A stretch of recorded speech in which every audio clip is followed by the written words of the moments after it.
Oh, buddy. Okay. Godspeed, soldier. Godspeed. Let's see if you actually lift me off the ground. Oh.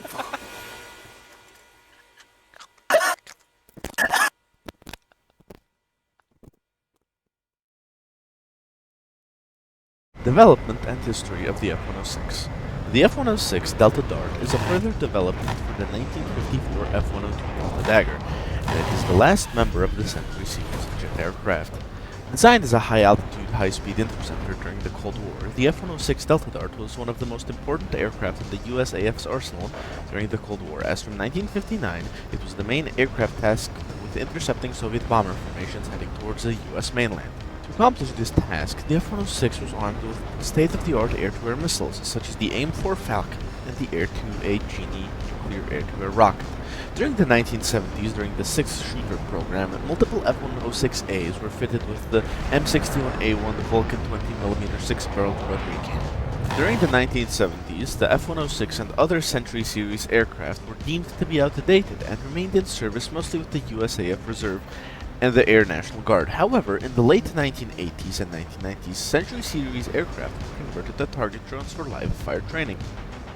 However, target practice was not the only fate of the F-106. NASA retained 6 F-106 aircraft for research purposes, as NASA operated a F-106B twin-seat trainer between 1979 and 1991. This specific Delta Dart was used in the research programs ranging from testing supersonic engines to improving maneuverability in fighter aircraft. Between 1980 and 1986, the aircraft was modified for the purpose of lightning strike research and became known as the Lightning Strike Plane, as it was struck 714 times. One significant modification to the Lightning Strike Plane was the replacement of the composite nose radome by a metallic radome.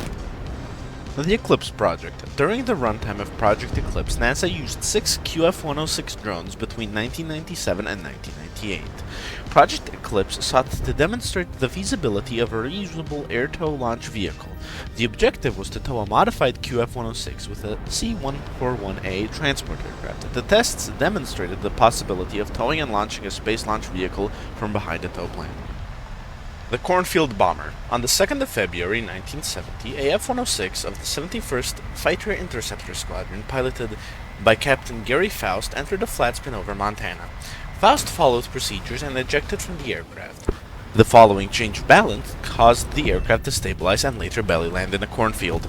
The F-106 suffered minimal damage, and after it was returned to service and promptly received the nickname the Cornfield Bomber. The aircraft is still on display at the National Museum of the United States Air Force. The F-106A in War Thunder. In War Thunder, the F-106A is modeled as its 1972 program 6 Shooter. While gaining access to the M61A1 Vulcan, it sadly loses access to the Air-2A Genie nuclear-tipped anti-aircraft rocket.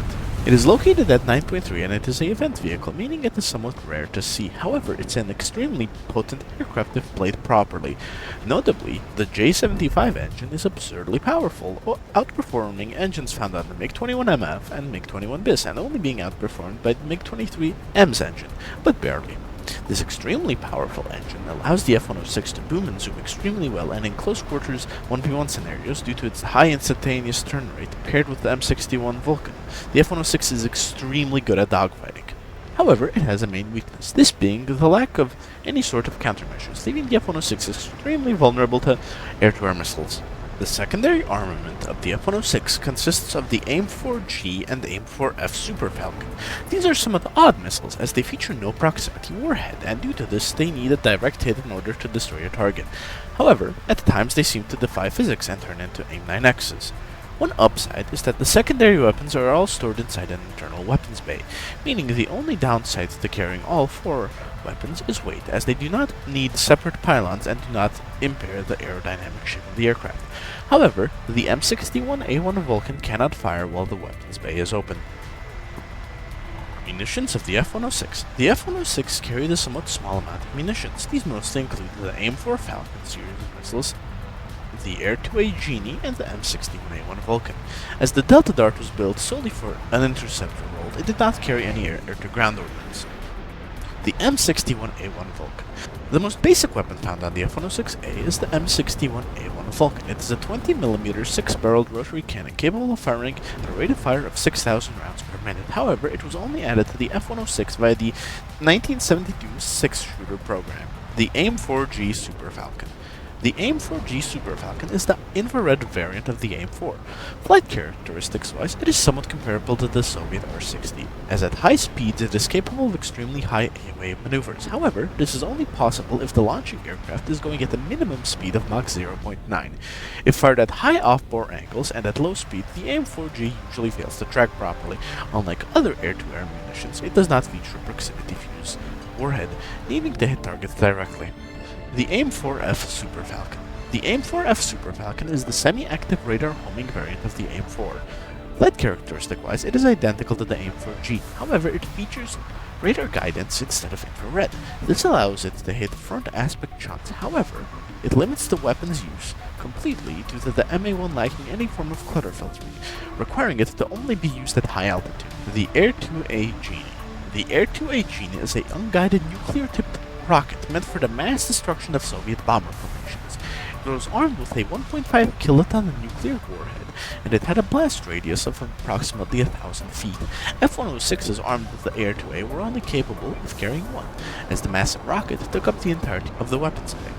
As well, F-106As fitted with the M61A1 Vulcan were unable to carry the Air-2A Genie, due to the Vulcan blocking the space in the weapons bay. Due to this, the Genie is not in War Thunder. Personally, I'm a bit sad by it, because it would be extremely funny to chuck a nuclear rocket at someone. The F-106A is a rather curious aircraft, as in War Thunder is set to BR of 9.3, where it usually either curb stomps Korea Aerojets in down tiers, or is the one getting curb stomped by all aspect and high performance missiles. However, even in up tiers, the Delta Dart can somewhat keep itself in the sky. In an up tier, the F-106 should be played like most flareless supersonics. However, due to the J-75 engine, the F-106 can outrun most enemies, and in turn either reposition or run away. As well, the great speed allows it to outspeed most aircraft that will place at 10.3. And as well, during dogfights, due to the high instantaneous turn rate, the F-106 is a great 1v1 dogfighter. During down tiers, the F-106 is essentially unkillable, as nothing can actually catch it. Climbing to high altitude and using the Super Falcons first, and later switching to the Vulcan to take care of enemies is usually the best course of action. However, the F-106 has some glaring issues, these being size, survivability, and the air-to-air armament. The first one being size. Due to the F-106 being so large, it's very easy to hit. However, this only applies from the top or bottom aspects, as from sides, and especially the front and rear, the aircraft poses a rather slim silhouette. The second being the survivability. That the F-106 not featuring any countermeasures, high performance missiles such as the AIM-9G, AIM-9J, and AIM-9P, and the all-aspect AIM-9P4 and AIM-9L and others will prove extremely deadly. However, it is possible to either outrun these or to dodge them if the player knows how to. The third being the air-to-air missile armament. As the AIM-4s are incredibly unreliable unless fired at speeds of Mach 0.9 or higher. However, their main issue comes to the lack of proximity fuse, as the Super Falcons rely on direct impacts to take down targets. This will often see them missing that target. This can be somewhat annoying to pilots of the F-106. Personally, I find it kind of funny. My personal opinion on the F-106 is that it's a fairly fun aircraft to fly, even if it is somewhat blatantly OP of down-tiered. I enjoy using the AIM-4 Falcons as they give something new to the missile side of gameplay. As for the cannon armament, it's just a Vulcan, so there is nothing negative to really say. My main issue is that the F-106 does not feature any form of air-to-air Genie tipped with conventional warheads, as it would be a fairly fun joke weapon, and give the F-106 some versatility, as the air-to-air Genie with a conventional warhead would be large enough to take out on the ground vehicle. Nut. Bolt. Heavy. Oh, we're a bit fucked. When I